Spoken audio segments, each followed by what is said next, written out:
안녕하세요. 외식병학과 조용우라고 합니다. 오늘 제가 발표하게 될 제목은 2470이라는 숫자인데요. 여러분께서 제가 발표를 하는 동안 이 숫자에 담긴 의미가 무엇일지 추측하시면서 들으시면 발표를 정말 재미있게 들으실 수 있을 거예요. 제 이야기를 먼저 드리자면 저는 사실 18살 때 집에서 가출을 했습니다. 가출을 하게 된 이유는 아버지가 폭력적이셨기 때문인데 사실 그 어린 나이에 너무 감당을 하기가 힘들었어요. 그래서 저는 그 다음날 학교에 갔는데요. 학교에 가는데 교복조차 없어서 선도부한테 걸려가지고 교문 앞에 서서 청소를 했는데 너무 슬프더라고요. 저는 당장 일을 시작해야 했습니다. 저는 돈도 없었고요. 그리고 집도 없었고요. 친구 집을 전전하면서 살았습니다. 그래서 저는 제가 가장 좋아했던 음식 먹는 일, 그리고 요리를 하는 일을 이제 이력서를 써가지고 20곳에 지원을 했는데요. 제가 어렵기 때문인지 아니면 경력이 없었기 때문인지 아무도 저를 뽑아주지 않더라고요. 그래서 제가 그때 할 수 있었던 일은 목욕탕을 청소하는 일이었습니다. 저는 학교가 끝나고 하루에 2시간씩 그곳에서 일을 했는데요. 제가 한 달을 일을 하고 통장을 확인해 보니까 앞에 보시는 이 숫자만큼 하루 급여로 책정돼서 제 통장에 들어가더라고요. 이게 그 당시의 최저시급인데요. 저는 그 최저시급의 반밖에 못 미치는 3,000원을 갖고 일을 했던 것입니다. 당연히 관련 기관에 제가 진정도 내받고 했는데 액수가 적어서 처리해줄 수 없다는 답변뿐이었고요. 전 너무 슬펐습니다. 이런 제 사정을 선생님께 말씀을 드렸더니 선생님께서 봉사를 해보라고 추천을 해주셨고요. 저는 처음에 나 돈도 없는데 무슨 봉사를 해? 이렇게 생각을 했는데 또 다시 생각해보니까 어차피 1시간에 3,000원짜리일 거 그냥 사람들한테 주자라는 생각을 하게 되더라고요.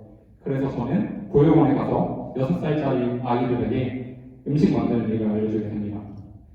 처음에 제가 만들어준 거는 볶음밥이었어요. 근데 아이들이 야채를 이렇게 쏙쏙 골라 빼먹더라고요. 그래서 제가 만든 음식이 별로였나? 이러면서 좀 슬퍼했는데 다음 주에는 또 어떤 걸 하지 하면서 곰돌이 주먹밥을 만들어 보기도 하고 쿠키를 만들어 보기도 하고 했습니다. 그때 어떤 한 아이가 저한테 와서 이런 말을 해줬는데 선생님이 2주에 한 번씩 오시는데 저는 선생님 오는 날만 기다리면서 하루하루를 보내요. 선생님 일주일에 한 번씩 와주시면 안 돼요? 이렇게 말을 해주는 것이었습니다. 저는 제 가치를 3,000원이라고 생각을 했는데요. 그 아이들은 제게 3,000원이라는 가치가 아니라 저를 가치를 매길 수 없는 사람으로 만들어 주었습니다. 저는 그날부로 당장 요리학원에 갔고요. 요리학원에 가서 나 청소는 잘하는데 여기서 요리 좀 배우겠습니다 라고 말을 했고요. 그 결과 제가 2년 동안 그곳에서 돈을 받지 않고 일을 하는 대신에 이렇게 10개의 자격증을 취득을 했습니다.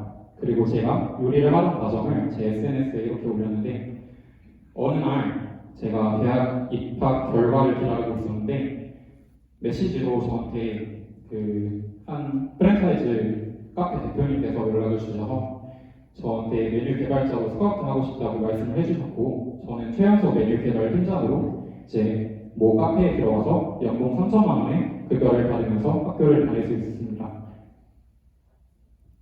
저는 지금 이렇게 그때 받았던 시급의 10배가 넘는 돈을 받으면서 일을 하고 있습니다.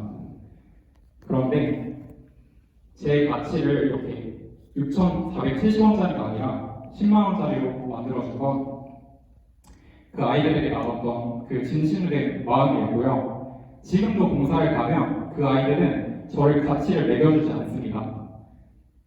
저를 3,000원짜리라고 대하지도 않고요. 저를 10만원짜리로 대해주지도 않습니다. 저는 그곳에 가치가 없는 사람이고요. 저는 6,470원이라는 돈을 받으면서 정말 힘든 생활을 이어나갔지만 지금도 그때의 열정만큼은 기억을 하면서 이제 사람들에게 제가 할 수 있는 일을 나누고 있습니다. 여러분들이 나누고자 하신다면 그것들은 나중에 예상치 못한 곳에서 여러분들에게 선물 같은 시간을 줄 것이라고 생각합니다.